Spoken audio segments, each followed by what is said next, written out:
Shalom to the royal family of Israel. I want to give all praise, glory, and honor to the Most High Yahweh, name His only begotten Son, Yahweh Ba'Hashem HaMashiach Yahushua. I want to give a salutation to all the mighty men, mighty women, and mighty children of Israel. And today's lesson is, are multiple wives a sin? Yes, folks. We're here to ask the age-old question. Are multiple wives a sin? You know, that's a very heated and contested debate in the congregation of Israel. Multiple wives. You have some camps who teach that multiple wives is lawful. You have some camps that teach only one wife. And you have a lot of camps, they won't teach against it. Why? Because no one's gonna go up against the Bible. But we have to ask this question because this isn't something that's just a theory. Oh, no. It's not just a discussion. Oh, no. It's actually a practice. It's a practice amongst heathens.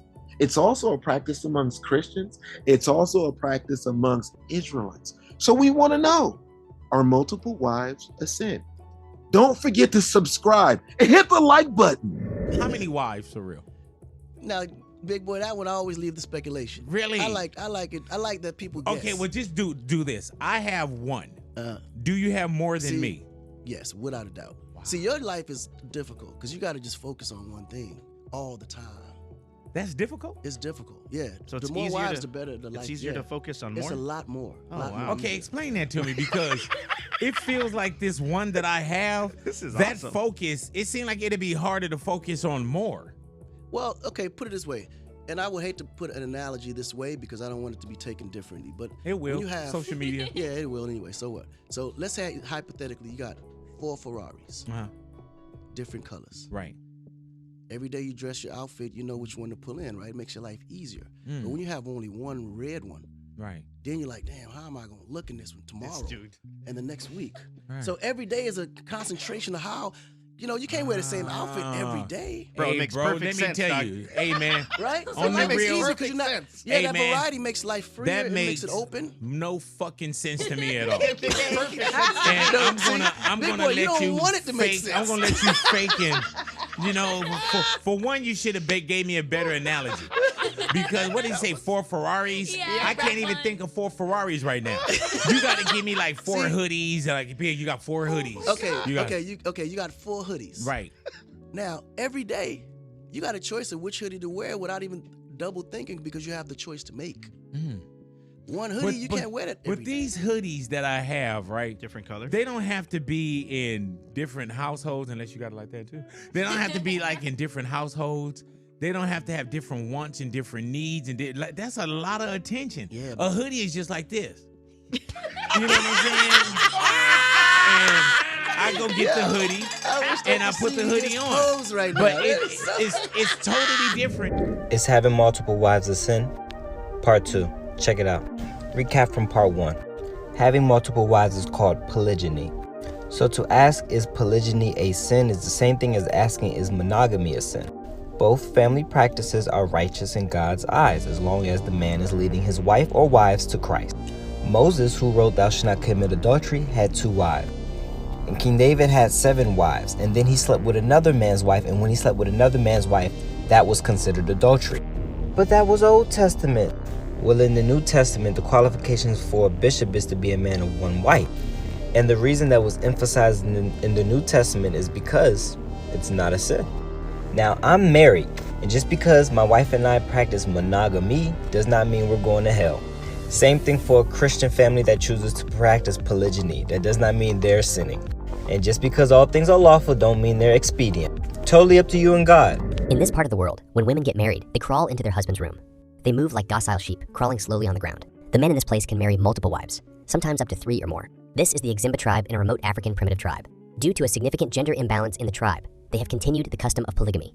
When the men in the tribe reach the age for marriage, the tribal chief gathers all the adult women for the men to choose. The women watch eagerly as the men approach, hoping to be selected. However, the process of bride snatching is not easy. Those who are not chosen will resist fiercely, hoping to change the man's mind and be chosen instead. Our men already practice polygamy. It's just serial polygamy and separation polygamy. But our men, as I said, there's no black man on the earth. There's none in the history. There's none in the Bible, the Torah or the Quran, that had one woman and loved her his whole life. I try to tell the sisters, let's deal with some reality.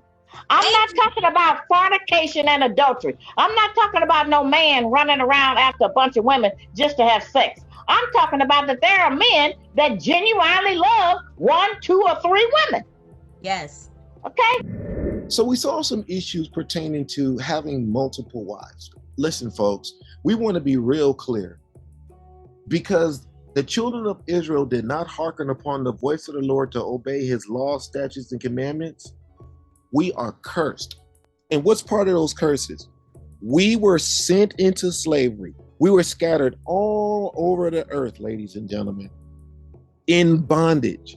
We were supposed to be above all nations that are on the face of the earth, but because we didn't listen to our real Father, the Most High God, he punished us as he was supposed to. But guess what? This punishment is going to come to an end, and we will be living in the kingdom of heaven. And we want to be real clear, in the kingdom of heaven, pay attention to all you ladies out there. In the kingdom of heaven, one man that is an Israelite, a so-called Black, Hispanic, or Native American, one man shall have 7 wives. And we can get that in the book of Isaiah chapter 4, verse 1. Read. The book of Isaiah chapter 4, verse 1. And in that day, 7 women shall take hold of one man, saying, we will eat our own bread and wear our own apparel. Only let us be called by thy name to take away our reproach. Oh, you, especially you Eve out there, you so-called Blacks from the tribe of Judah or from the house of Judah, and you hate your Black men. You hate them so much. Well, guess what? In the kingdom of heaven, it says that 7 women shall take hold of one man. It won't be 1 for 1, ladies and gentlemen. And look at what it's going to be saying. Look what you're going to be pleading. We will eat our own bread and wear our own apparel. Only let us be called by thy name. And why are you going to do that? To take away your reproach. What reproach? What reproach is it that we're going to be taken away? What is that? In fact, let's get a precept. Let me get the book of Luke chapter 1, verse 25. Read. Book of Luke chapter 1, verse 25. Thus hath the Lord dealt with me in the days wherein he looked on me to take away my reproach among men. So the Lord here is going to take away your reproach, but let's find out exactly what that reproach is. Let's go to the book of Isaiah chapter 3, verse 16. Read. The book of Isaiah chapter 3, verse 16. Moreover, the Lord saith, because the daughters of Zion are haughty. Stop. Because the daughters of Zion are arrogant. You ladies are arrogant. Read. And walk with stretched forth necks and wanton eyes. So you, watch this. So you're horny and you're proud. Read. Walking and mincing as they go, and making a tinkling with their feet. And making a tinkling with their feet. The book of Isaiah chapter 3, verse 17. Therefore the Lord will smite with a scab the crown of the head of the daughters of Zion, and the Lord will discover their secret parts. So the Lord is going to make you bald-headed, and he's going to discover all of your nasty secrets. All your sins are going to be revealed. Read. In that day, the Lord will take away the bravery of their tinkling ornaments about their feet, and their cauls, and their round tires like the moon. So the women of Israel used to be decked out. You guys used to dress like royalty because you were. But the Lord is taking that away. Read. The chains and the bracelets and the mufflers, the bonnets and the ornaments of the legs, and the headbands and the tablets and the earrings, the rings and nose jewels, the changeable suits of apparel, and the mantles and the wimples, and the crisping pins, the glasses and the fine linen, and the hoods and the veils. And it shall come to pass that instead of a sweet smell, there shall be stink. Stop. One of the biggest complaints of modern men is that you women are bald-headed and you stink. You wear all that makeup. You smell like hell. The Lord said he's going to take away your sweet smell and you're going to smell like shit. Read. And instead of well-set hair, baldness. Baldness. Read. And instead of a stomacher, a girding of sackcloth. Fatty. Read. And burning instead of beauty. That's disease. Read.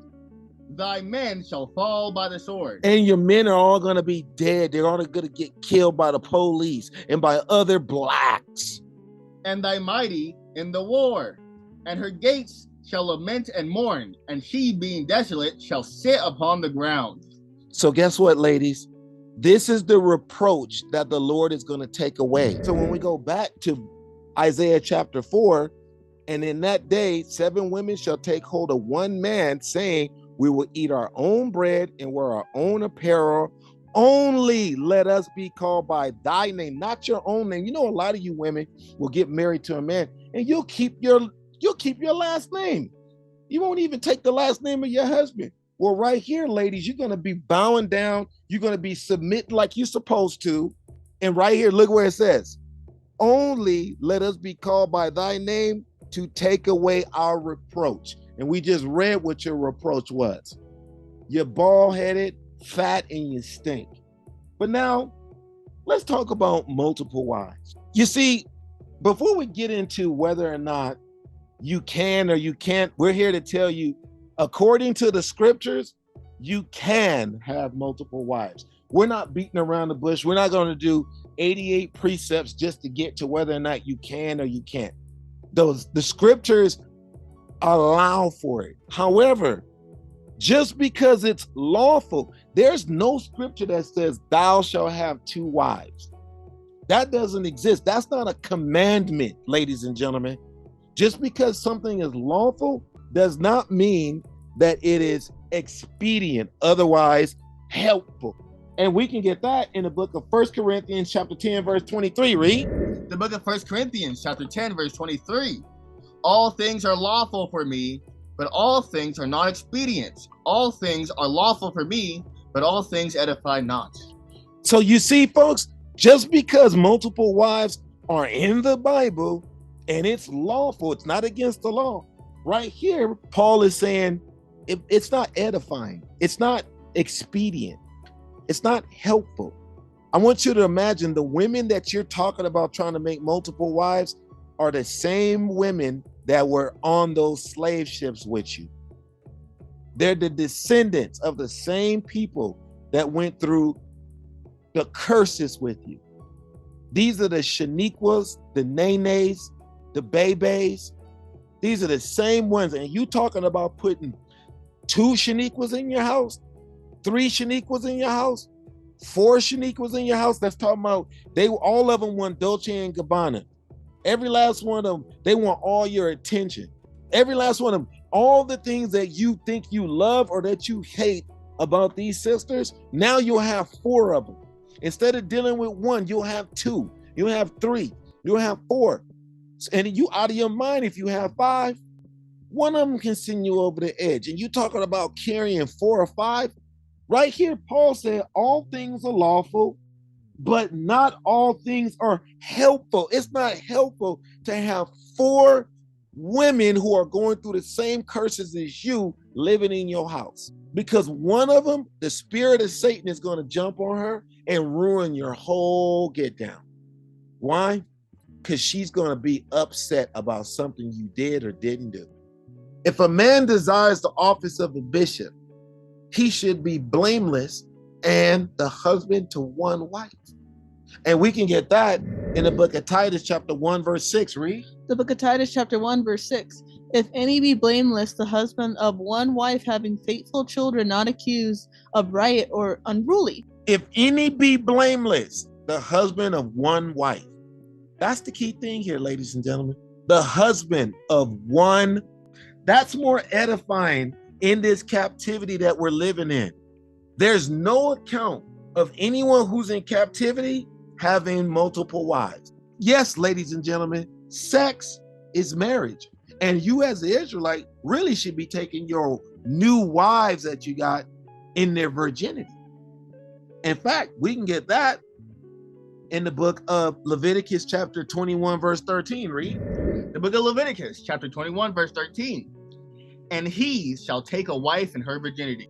And he shall take a wife. Now, we understand that the scriptures are precept upon precept, because the first thing somebody would jump in and say, well, these are Levitical laws. Really? So is the dietary law. That's in Leviticus. No, we're not going to play that game. Precept must be upon precept, line upon line, here a little, there a little. And if you're going to get you a wife, men, she's supposed to be a virgin. or put away with a bill of divorce. And the only reason why that divorce happened is because there was adultery / fornication, or she is a widow.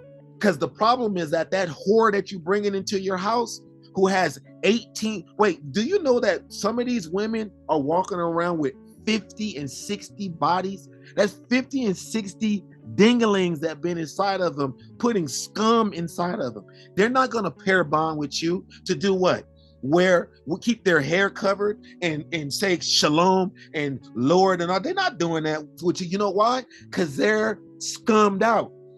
According to the Teachman Heritage Study, if you marry your first sexual partner, the chances of staying married is 87%. So do not marry a slut. So if you look at the graph to the right, clearly, if you marry a virgin, your marriage is going to be successful. But when you look down at the right, if you marry a whore, it won't be. That's plain upon tables. She's linked to the first guy that popped her, not you. And just so we're clear for you ladies that may or may not be watching this, we got to tell you, the Bible says that sex is marriage. And we can get that in the book of Exodus chapter 22, verse 16. Read. The book of Exodus chapter 22, verse 16. And if a man entice a maid that is not betrothed and lie with her, he shall surely endow her to be his wife. That's the law, ladies and gentlemen. If you entice a maid that is not betrothed and lie with her, meaning you had sex with her. Now, maid can also be just a young woman of marriageable age. He shall surely endow her to be his wife. If you have sex with her, that's your woman. You can't put her away. As a matter of fact, the law goes even deeper than that. And we can get that in the book of Deuteronomy chapter 22, verse 28. Read. The book of Deuteronomy chapter 22, verse 28. If a man find a damsel that is a virgin, which is not betrothed, and lay hold on her and lie with her, and they be found, then the man that lay with her shall give unto the damsel's father 50 shekels of silver, and she shall be his wife. Because he hath humbled her, he may not put her away all his days. So if he sleeps with a virgin, he's got to pay the dowry to the damsel's father, 50 shekels. And look at what it says. And she shall be his wife, not his baby mama, not his girlfriend, not his boo, not his side chick, not his wifey. No, my dude, that is your wife. And guess what God said? Because he hath humbled her, he may not put her away all his days. That's your wife forever. That's why Jacob, when he had sex with Leah, he had to deal with it. That's just how that goes. Now, in the congregation of Israel, everyone's always bringing up, this person had 2 wives, this person had, oh, David. Everyone always wants to bring up David. Oh, King David. King David was the king of Israel. That's what he was. He was anointed by the Most High God. I got news for you, folks. You ain't David. Stop comparing yourself to David. David was rich enough to have multiple wives and concubines. David was a warrior. David was a bloodthirsty killer. David was all of that and then some. You work at Taco Bell. You shouldn't have no wife. No shade on Taco Bell, but you shouldn't have no multiple wives, Mr. Taco Bell. But if you choose to do so, just understand she got to have her own stuff. You got to provide her stuff and the other broad stuff. That's what you got to do. And you can't put them away. But let's talk about David. Let me get the book of 1 Samuel chapter 27, verse 3. Read. The book of 1 Samuel chapter 27, verse 3. And David dwelt with Achish at Gath, he and his men, every man with his household, even David with his 2 wives, Ahinoam the Jezreelitess, and Abigail the Carmelitess, Nabal's wife. So you see here, David with his 2 wives. Let's get into the dark side of getting you multiple wives. Let's talk about David and his tawdry affair with Bathsheba.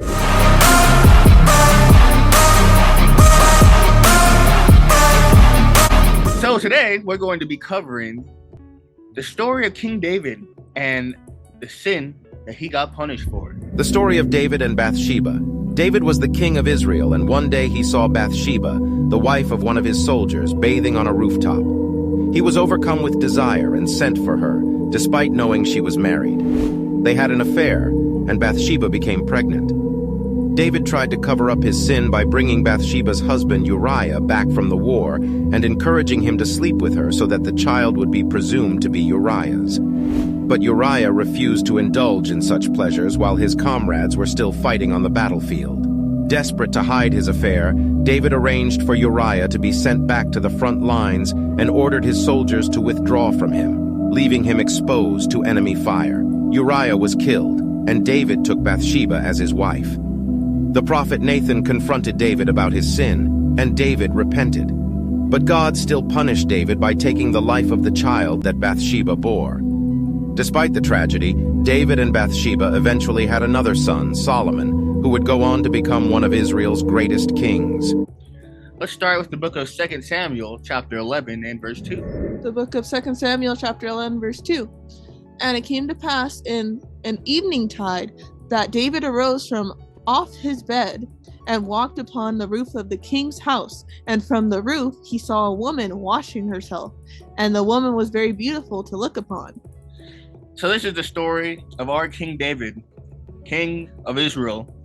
He sees this woman. For some reason, she's bathing on top of her roof, and he sees her naked. And in his mind, he knows he's got to have that.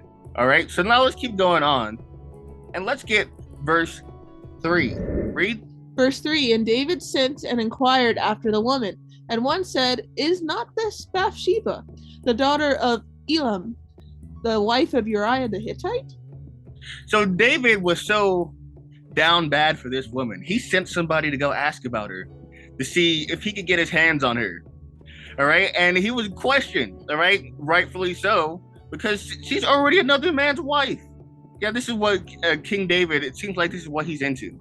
All right. But let's keep going to verse 4. Read. Verse 4. And David sent messengers and took her, and she came in unto him, and he lay with her, for she was purified from her uncleanness, and she returned unto her house. And this right here, folks, this is where King David committed his adultery. He took her, another man's wife, and she came in unto him, all right, when he called for her, and lay with her means had sex with. That's what that means. For she was purified from her uncleanness, and she returned unto her house. And after he had sex with her, she cleaned herself, means she cleaned the scum out of her hoo-ha. Let's skip on down to verse 15. Read. Verse 15. And he wrote in the letter, saying, "Set ye Uriah in the forefront of the hottest battle, and retire ye from him, that he may be smitten and die." So King David, even though he was our king, at this moment he did something quite questionable. He set the woman's husband in the front of battle, so he'll die first, because you know how all the men in war, they line up, and all the guys in front, they immediately get shot down first. That's what he did to Uriah, because he was a king and had the power to do that, just so he could take his wife. He killed this man. Well, this man had done nothing to him. All right, let's go on to verse 16. Read. And it came to pass, when Joab observed the city, that he assigned Uriah unto a place where he knew that valiant men were. So as you can see, this is also a part of David's plan. He was purposely assigned to an area where he knew that there would be strong soldiers that would for sure kill Uriah. Not only did he put him in the front, he put him in the hottest part against the strongest enemies, just to make sure that this man was dead. So he purposely killed him. Now let's skip on to verse 24. Read. Verse 24. And the shooters shot from off the wall upon thy servants, and some of the king's servants be dead, and thy servant Uriah the Hittite is dead also. So of course, he gets shot down, pretty much sniped by some other soldier with a bow and arrow. Again, this is all part according to David's plan, and Uriah might not even seen it coming. All right, let's skip to verse 27. Read. Verse 27. And when the morning was past, David sent and fetched her to his house, and she became his wife, and bare him a son. But the But the thing that David had done displeased the Lord. So back in the ancient times, sex was considered marriage. All right. So the first guy that a woman has sex with, that's her husband. And anything after that is adultery. So she committed adultery with David. In David's mind, he wanted to kill her husband so she can become his wife. And that's exactly what he did. But the Lord was not having any of that, because you killed this man and you slept with her before he was dead. Let's go on to 2 Samuel chapter 12. Let's get verse 1. Read. The book of 2 Samuel chapter 12, verse 1. And the Lord sent Nathan unto David, and he came unto him and said unto him, There were 2 men in one city, the one rich and the other poor. The rich man had exceeding many flocks and herds. So this is the prophet Nathan coming unto David, all right? And he's about to check him on what he did. All right, but let's keep reading on. Let's go to verse 3. Read. Verse 3, but the poor man had nothing, save one little ewe, which he had bought and nourished up, and it grew up together with him and with his children. It did eat of his own meat, and drank of his own cup, and laid in his bosom, and was upon him as a daughter. So Nathan's giving him a sort of a parable here, about to give him an analogy of what he took away from this man. Let's get verse 4. Verse 4, and there came a traveler unto the rich man, and he spared to take of his own flock and of his own herd, to dress for the wayfaring man that was come unto him, and took the poor man's lamb and dressed it for the man that was come to him. So I think you guys can start seeing the similarities. The rich man came, all right, and took of the poor man's lamb. So he just took his only thing that he had away. No different than David, who could have had everything, but yet decided to take one poor man's wife away. At least he was poor in comparison to David, the rich king. All right, let's go to verse 5. Read. Verse 5, and David's anger was greatly kindled against the man. And he said to Nathan, As the Lord liveth, the man that hath done this thing shall surely die. So here's the hypocrisy of King David. He hears this story of a rich man stealing from a poor man, and he's like, this man should be put to death. But oh boy, he's too blinded by his own anger and seemingly stupidity in a weird way to notice that it's talking about him. Now let's go to verse 6. Read. Verse 6, and he shall restore the lamb fourfold, because he did this thing, and because he had no pity. All right, so this is David saying that's what the punishment of this man should be, judging others while being a hypocrite himself. Let's go to verse 7. Read. Verse 7, and Nathan said to David, Thou art the man. Thus saith the Lord God of Israel, I anointed thee king over Israel, and I delivered thee out of the hand of Saul. So Nathan reveals to him, after David was somehow unable to see that this was talking about him, he reveals it. This is the man. You are the man, David. You stole that lamb, the ewe. I mean, he even made it a female lamb, just like Uriah's wife, all right, of the story. And this is a message from God that he's sending through his prophet Nathan, all right, pertaining to what he did to this poor man named Uriah, all right? And the Lord's even reminding him, didn't I save you from the hand of Saul? Because Saul was chasing David, trying to kill him, but the Lord saved him. And look how ungrateful he was in stealing another man's wife and sinning, all right? Let's go to verse 8. Read. Verse 8, and I gave thee thy master's house and thy master's wives into thy bosom, and gave thee the house of Israel and of Judah. And if that had been too little, I would moreover have given unto thee such and such things. So the Lord is saying that he gave you everything, all right? He gave you so much. And if it wasn't enough, he would have just given you more things. If you wanted another wife, he would have given you another wife. You didn't have to steal from this man and kill him, put him to death. David was seemingly blinded by his wickedness. In fact, he was.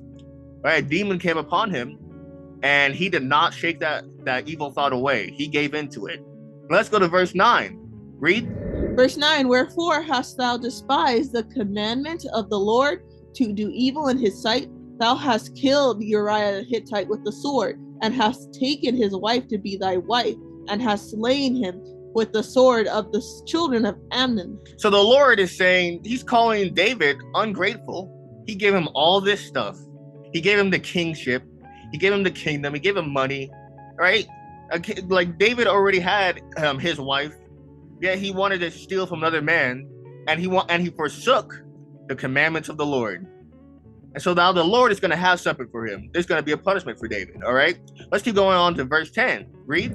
Verse 10, now therefore the sword shall never depart from thine house, because thou hast despised me, and hast taken the wife of your Uriah the Hittite to be thy wife. Uriah was killed, and David took Bathsheba as his wife. The prophet Nathan confronted David about his sin, and David repented. But God still punished David by taking the life of the child that Bathsheba bore. Despite the tragedy, David and Bathsheba eventually had another son, Solomon, who would go on to become one of Israel's greatest kings. So again, this is the Lord speaking to David. He's saying, well, because you didn't want to keep my commandments, I'm going to get you for that. The sword shall never depart from thine house. That doesn't just mean David. That means through lineages, all right? Because his son was Solomon, and during Solomon, we had peace. But after Solomon, we had war again, and war again, always going to war. The house of Judah being smitten down, us going to captivity. All this because of David, what he did. Because us from the line of Judah, we're all related to him. And all these curses that we're getting, well, yeah, it's a part of this too, how he cursed David. And this is why, because he stole Uriah's wife. But now let's see what commandment he actually broke. Let's go to the book of Exodus chapter 20 and verse 13. Read. The book of Exodus chapter 20 verse 13. Thou shalt not kill. Thou shalt not commit adultery. Thou shalt not steal. He literally did all three of these. He stole his neighbor's wife. He committed adultery with her. And he killed him. All right? And this is why the Lord had to punish him. He broke these commandments that are clearly written in there. And David he ignored it for his own lust. All right? But I'll skip down to verse 17. Read. Verse 17. Thou shalt not covet thy neighbor's house. Thou shalt not covet thy neighbor's wife, nor his manservant, nor his maidservant, nor his ox, nor his ass, nor anything that is thy neighbor's. Now look at this. Covet means being in longing for. Like, oh man, this guy really has a nice Bugatti. I really want his Bugatti. I think I'm going to steal it. This is why the Lord is telling you to not covet your neighbor's wife, or else you're going to commit adultery. You're going to become a home wrecker, a murderer. You'll kill another man for his wife, like David did. So these are the sins that he committed. So today, we learn that although King David, he was a mighty king, but even he committed sin. Having sex with another man's wife, and not only that, but then killing that man. You now know that you cannot steal, you cannot commit adultery, meaning have sex with another man's wife, or be a woman who already has a husband. And remember, sex is marriage. So the first man that pops a woman, that's actually her husband. All right, it's not about legality of the white man's world. But today we learned that we need to keep the law, statutes, and commandments. And with that, shalom. Shalom. Understand this thing, folks. King David, our forefather, the mighty, mighty king himself, who will be second to Yahweh, in the kingdom of heaven. He fell to the lustful ways of the buxom, thick, delicious Bathsheba, and he couldn't resist. Solomon's mom, he had to have it. But unfortunately, he was covetous. And covetousness, killing, lustfulness, all sin is idolatry. And yes, folks, the woman is not the only one who could commit adultery, and she's not the only one that can break her wedlock. And we can get that in the book of Ecclesiasticus, chapter 23, verse 18. Read. The book of Ecclesiasticus, chapter 23, and verse 18. A man that breaketh wedlock, saying thus in his heart, who seeth me? I am compassed about with darkness. The walls cover me, and nobody seeth me.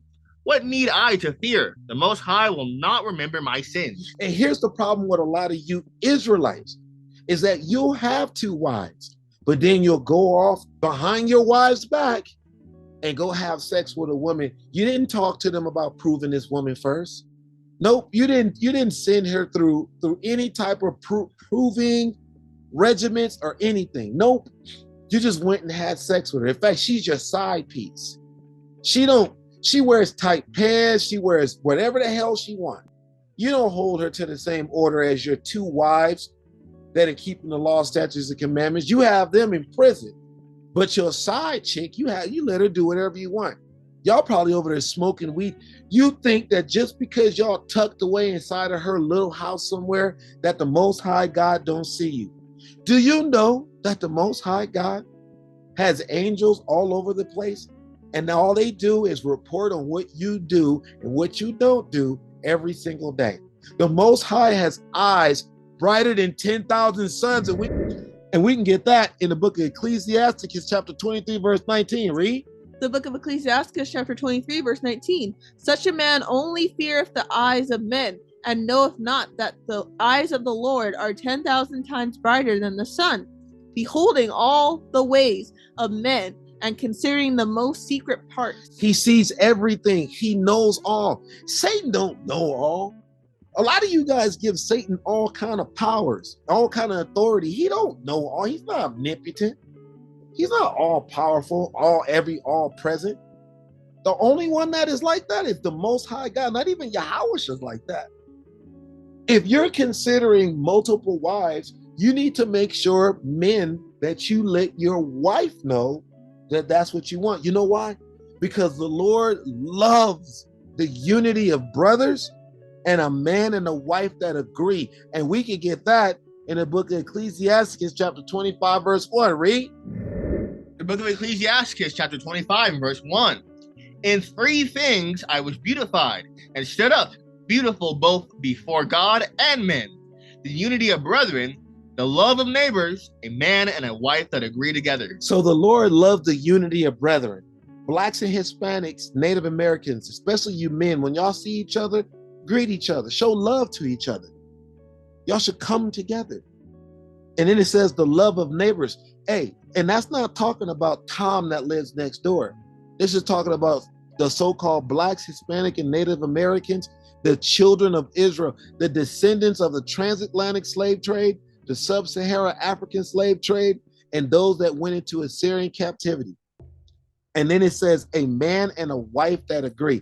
If you marry a woman and y'all been together for 10 years, you never discuss multiple wives, but now all of a sudden you're looking at your wife, she's getting a little chunky, y'all done had about 3 kids, you know, she's getting some gray hair in her head, you know, the kids are getting a little older.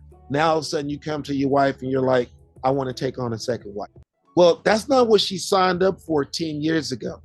You know, and the attitude that, well, you know, she should just deal with it. Yeah, but she's not in agreement because that's not something y'all discussed 10 years prior.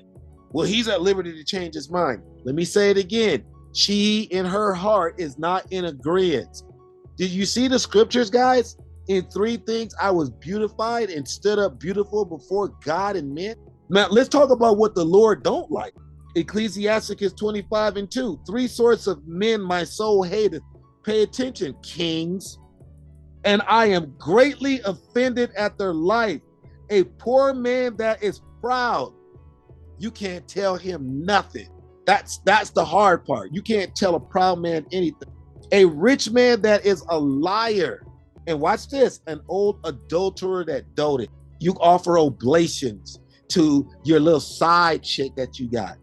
Your wife don't know nothing about her. You're a cheater. You're an adulterer, right? And you're pouring all your love and energy onto this woman. Do you know that in the scriptures, it talks about, for all you guys that have this supremacy, I'm supreme over my woman.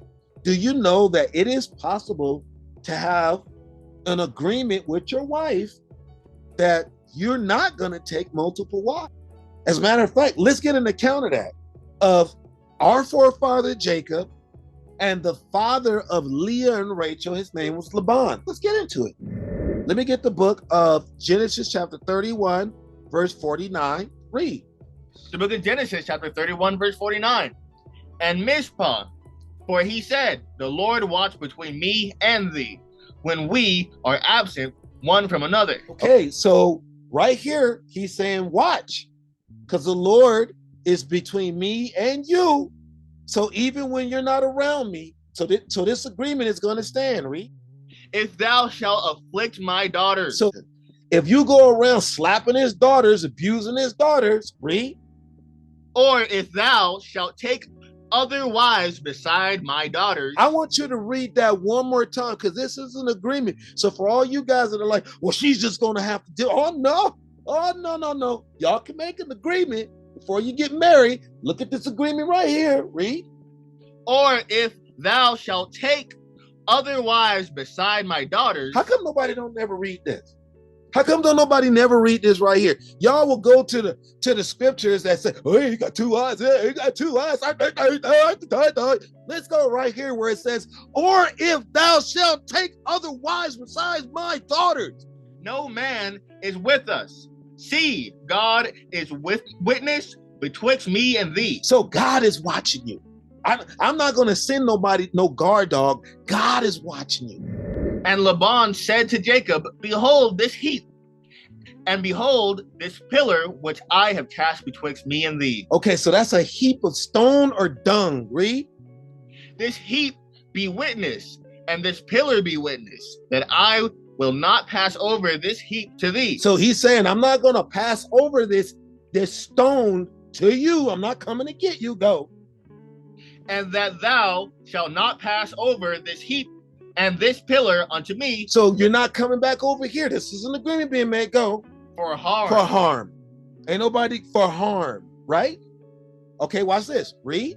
The God of Abraham and the God of Nahor, the God of their father, judge betwixt us. Watch this. Watch. Read.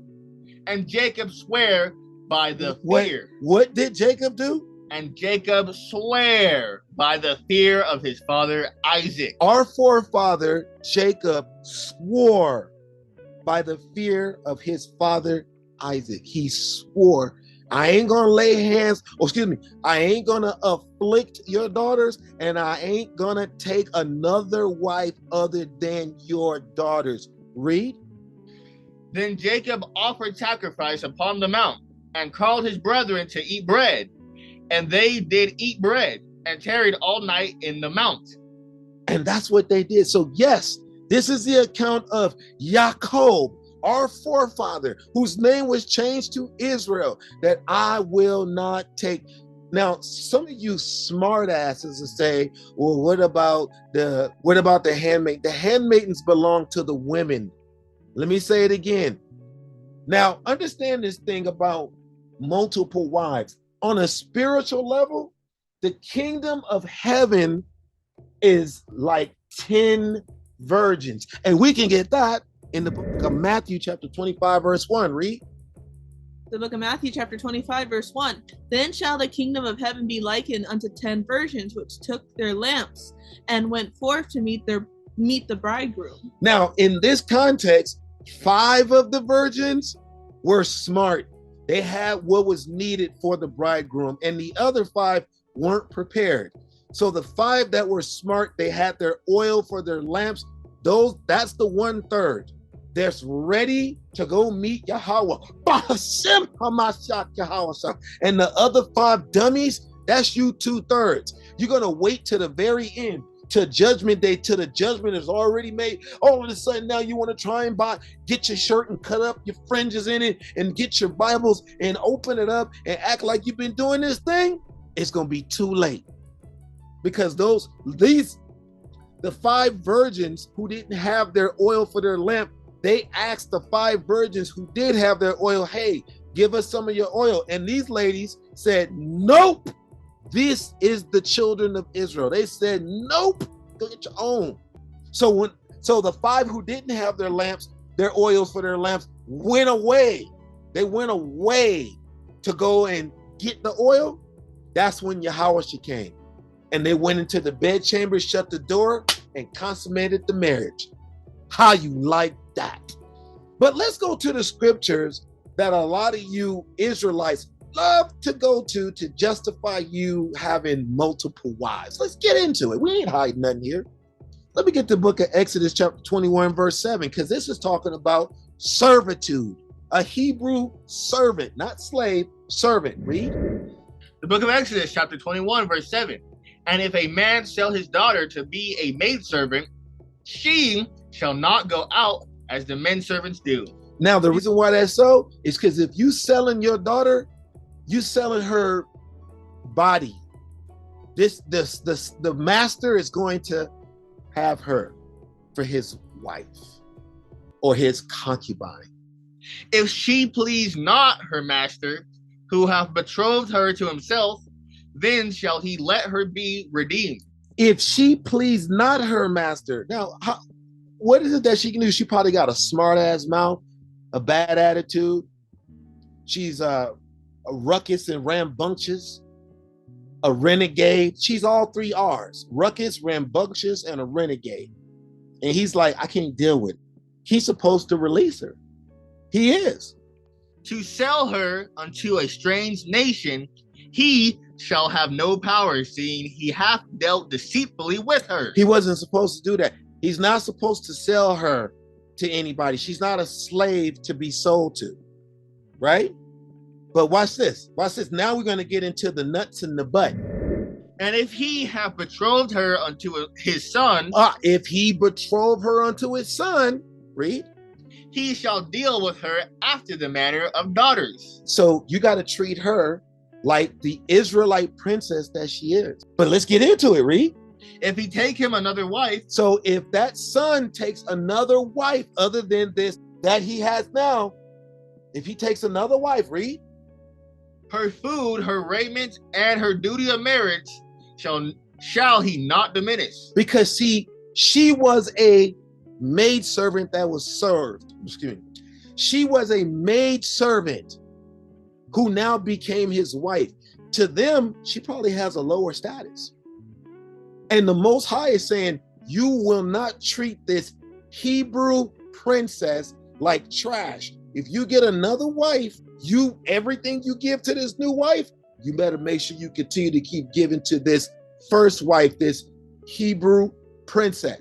So that's the scripture that you guys love to go to say, look, see, no, pay attention. It's the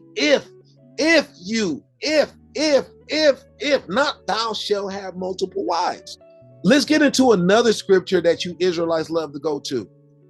Let me get the book of Deuteronomy chapter 21, verse 15. Read. The book of Deuteronomy chapter 21, verse 15.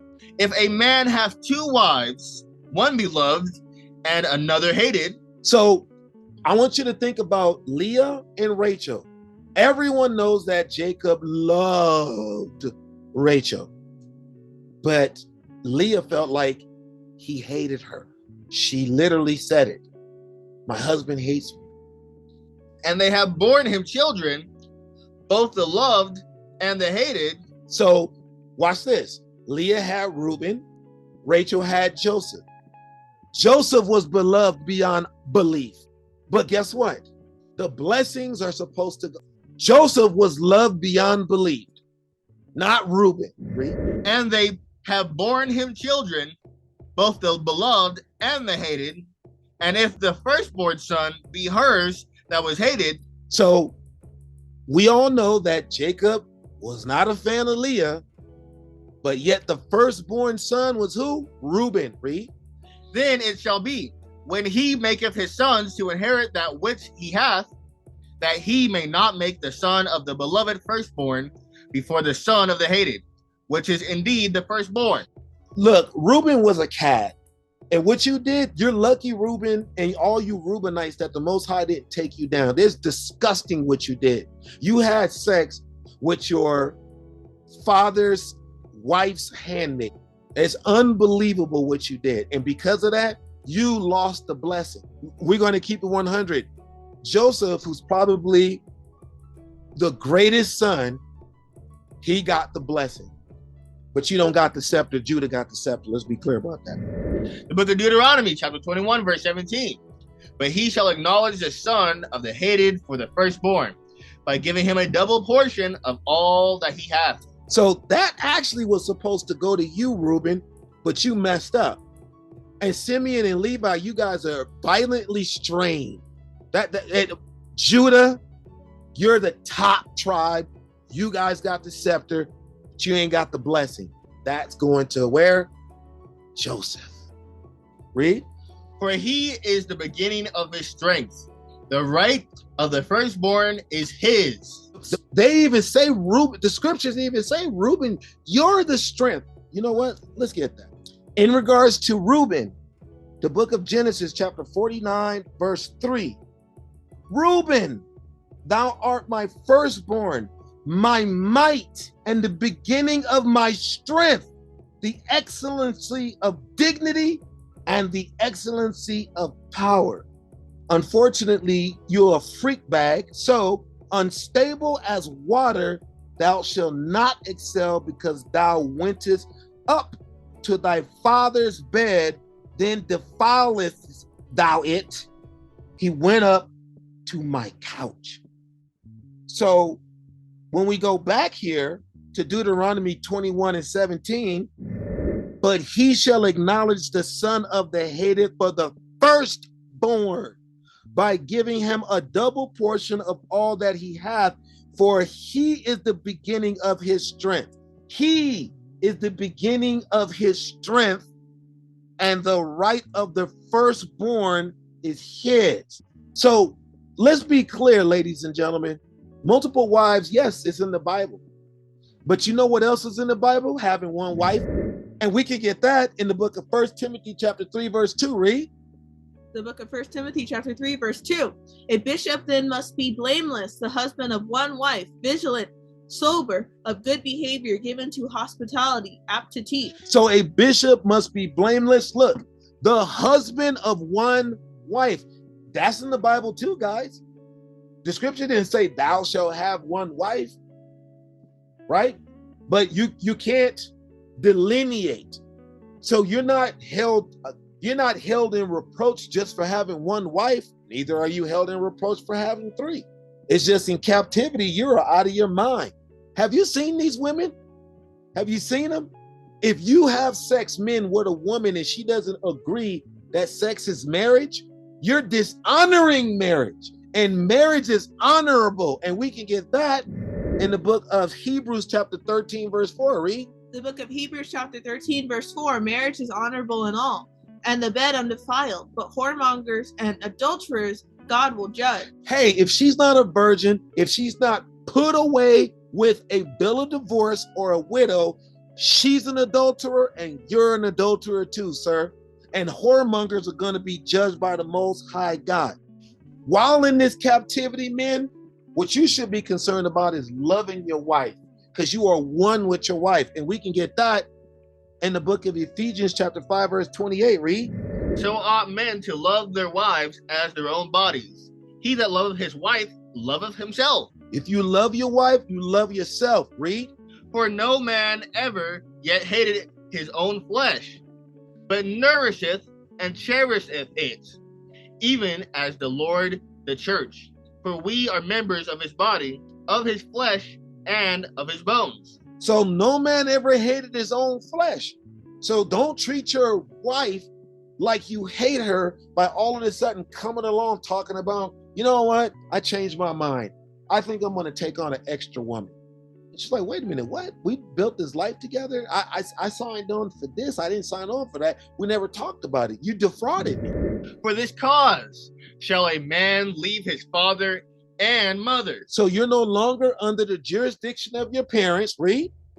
And shall be joined unto his wife. So you're going to be joined to your wife, not wives, wife. Read. And they two. Stop. It didn't say they three. Read. And they two. Stop. It didn't say they four. Read. And they two. And they two. Read. Shall be one flesh. Shall be one flesh. They two shall be one flesh. And understand this thing, folks. There is an order. Now, again, if you have multiple wives, again, we're not here talking against multiple wives. It is lawful. but you the head of that wife. And we can get that in the book of 1 Corinthians chapter 11, verse 3, read. The book of 1 Corinthians chapter 11, verse 3. But I would have you know that the head of every man is Christ, and the head of the woman is the man, and the head of Christ is God. Watch this. And the head of the woman, not the head of the women, and the head of the woman is the man. In all those contexts where we start talking about multiple wives, the Lord said, if is a contingency, if. So, hey, is it lawful? Okay. But he said, but if you read here in Corinthians, Paul said, and the head of the woman is the man. And while you have your wife, she is the weaker vessel, give her honor, guys. If you know you want multiple wives, you should be upfront. You're supposed to love your wife. As a matter of fact, let me get the book of 1 Peter chapter 3, verse 7. Read. The book of 1 Peter chapter 3, verse 7. Likewise, ye husbands, dwell with them according to knowledge, giving honor unto the wife, as unto the weaker vessel, and as being heirs together of the grace of life, that your prayers be not hindered. Don't treat your wife like a side chick. Don't do that, guys. Men of Israel, you kings, you so-called blacks, Hispanic, and Native American men. If you know you want to be into that and you got the money for it, and everybody's raiment and food and all that stuff, everything's going to be equal, and okay, cool, and you'll be their leader and teach them the law, statutes, commandments, that's one thing. But if that's not how you came into it, then why would you put her through that kind of torture? Because it will be torture to her. Hey, these women, a lot of them that got hair wraps on are still Eve. They're still niggettes is what they are. And they will turn into a niggat real quick if you start talking about bringing another woman. And mind you, if y'all got kids in the house, that's crazy. How are you explaining that? Well, my dad has 8 wives. They got to go to school and talk about that in Babylon the Great. Look, I can't wait for my 7 wives in the kingdom because we'll be able to afford it. But right here, likewise, these husbands, live with them according to the law, statutes, commandments. Dwell with them according to knowledge, giving honor unto the wife, not wives, wife, as unto the weaker vessel, and as being heirs. They're heirs right along with us. The land that God promised to Abraham, that's promised to Isaac, that's promised to Jacob, that's promised to the 12 tribes of Israel, are promised to the men of Israel, not the women, the men. But the women, the 7 women that are married to us, are heirs right along with us. They're heirs right along, because those are our wives, together of the grace of life, that your prayers be not hindered. So today, we just answered the question, are multiple wives lawful? Yes. Is it expedient?